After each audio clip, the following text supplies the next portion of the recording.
Break के बाद एक बार फिर से स्वागत है आपका हमारे इस खास पेशकश में। यात्री सुविधाओं की दुहाई देने वाली भारतीय रेल में अंधेर गर्दी मची हुई है।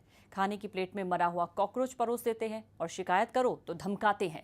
रेलवे को वर्ल्ड क्लास सुविधाओं से लैस करने की बातें हो रही हैं, लेकिन सवाल ये कि क्या ऐसे बनेगी वर्ल्ड क्लास रेल? कैसे रेलवे के कर्मचारी रेलवे की साख पर बट्टा लगा रहे हैं, चलिए ये आपको बताते हैं।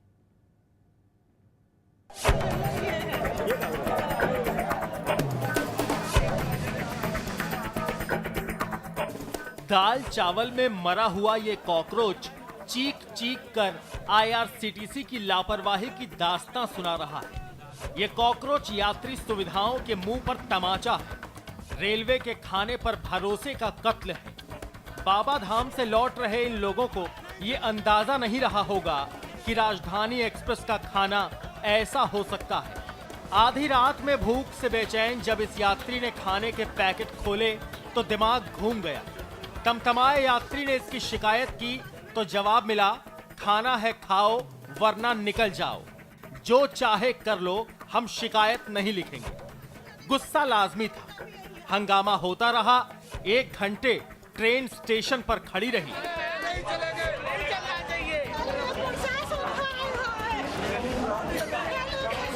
रेलवे हाय हाय के नारे लगे, लेकिन पेंट्री कार के मैनेजर और ट्रेन सुपरिटेंडेंट ने कुछ नहीं किया, क्योंकि कानून में ऐसे मामलों में कड़े प्रावधानों का जिक्र है।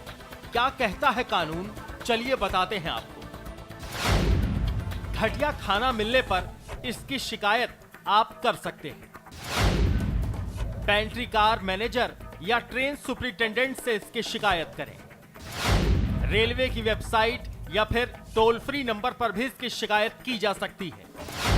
ट्रेन या स्टेशन की कंप्लेंट बुक में भी शिकायत लिखी जा सकती है। रेल कर्मचारी आनाकानी करे तो भी इसकी शिकायत की जा सकती है। घटिया खाना परोसने पर 1 लाख का जुर्माना हो सकता है। पहले यह रकम 300 से 20,000 तक थी। मामला गंभीर होने पर वेंडर को ब्लैकलिस्ट तक किया जा सकता है। कंप्लेंट सही होने पर खाने का पैसा रेलवे आपको लौटाएगा।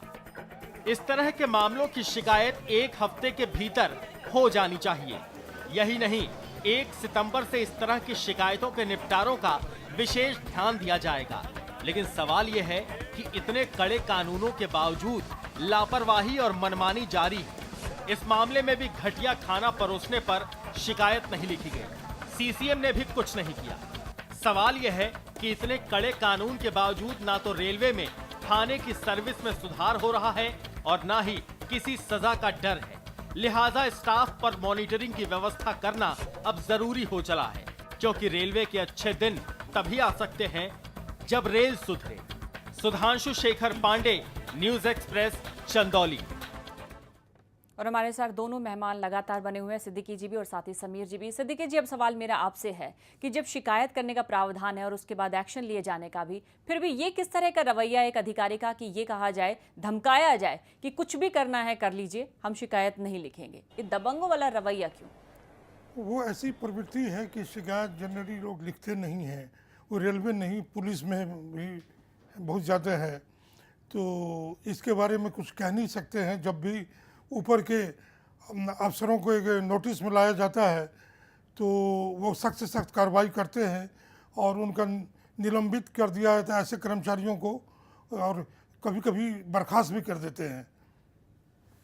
यानी कि आप कह रहे हैं कि इस तरह की चीजें अमूमन पाई जाती हैं, लेकिन फिर भी वो इसी तरह का रवैया भी बना रहता है। जी, रवैया बना रहता है, चूँकि मिली भगत है नीचे से ऊपर तक। ये बहुत बड़ी विलंबना है रेलवे की और जो किसी भी विभाग में। और उसके अलावा मैं ये कहना चाहूँगा कि यात्री सुविधाओं के मध्य में रेलवे का जो जितना भी पैसा है सब पानी में चला जाता है। वहाँ बड़ी चोरी है। 40%, 40% चोरी है, चाहे वो रिश्वत हो, घूस में हो या और किसी ठेकेदारों के माध्यम से हो।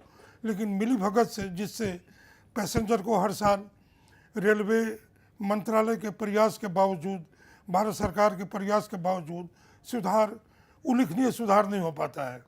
सिद्दीकी जी, आप जो बात रख रहे हैं, जो कारण बता रहे हैं, आप बहुत गंभीर बात कह रहे हैं कि ऊपर से लेके नीचे तक सब मिली भगत है।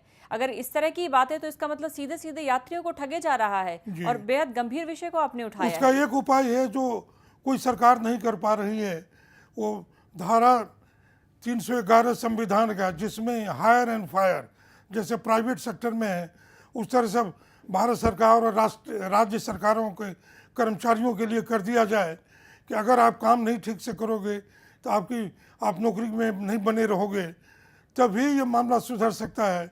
बाकी कुछ नहीं, कुछ भी कर डालिए, नेकी कर कीजिए और दरिया में डालिए। जी, यानी यही कि होगा, कुछ सख्त कदम उठाए जाने की बहुत जरूरत है, कुछ और सख्त कानून बनाए जाने की जरूरत है, एक्शन लिए जाने की जरूरत है, नहीं तो जो ढुलमुल रवैया पहले से चलता आ रहा है वो चलता भी रहेगा। बहुत अहम बात उठाई है सिद्दीकी जी ने, प्रवक्ता रह चुके हैं रेलवे मिनिस्ट्री के, और उनका खुद का कहना है कि नीचे से लेकर ऊपर तक की मिली भगत है। इस बीच मैं आपसे जानना चाहूंगी समीर जी कि कुछ मानक तो तय किए जाते होंगे ना क्वालिटी को लेकर, क्या उन्हें फॉलो नहीं किया जाता है कि या कोई निगरानी रखने वाला नहीं है उस पर कि पहले खाना सर्व करने से पहले चेक कर लिया जाए कम से कम? नहीं, देखिए, सिद्दीकी साहब की बात से मैं पूरी तरह सहमत हूँ और उन्होंने सच बताया बात कि नीचे से ऊपर तक मिली भगत है। जैसे कि राजधानी ट्रेन में जो खाना परोसा जाता है, यहाँ मुंबई में भी हमने मुंबई सेंट्रल टर्मिनस पे देखा है कि रेलवे का एक अलग से पूरा किचन होता है, ठीक है जी। तो जो खाना बनने के बाद उसको बॉक्स में पैक किए जाते हैं और वही बॉक्स पैसेंजर को दिया जाता है। तो ट्रेन के अंदर कहीं भी वो बॉक्स के अंदर कोई कॉकरेज या कोई भी चीज जाने का संभावना नहीं है। जो भी ये गड़बड़ हुई है वो पैक करते वक्त और रेलवे के किचन में हुई है। और ये लापरवाही क्यों होती है? क्यों ठेकेदार है, ये सब मिली जुली सरकार होती है, उनको कोई डर नहीं है। और दूसरी तरफ जो रेलवे का स्टाफ जो ट्रेन में था, मैं आपसे आगे भी जानूंगी कि किस तरह का एक्शन लिया जा सकता है और किसकी जिम्मेदारी है कदम उठाने की। अभी हमें रुकना होगा एक छोटे से ब्रेक के लिए, और ब्रेक पर जाने से पहले हम अपने दर्शकों को एक बार फिर से बता दें कि देखना ना भूलें अब तक की सबसे बड़ी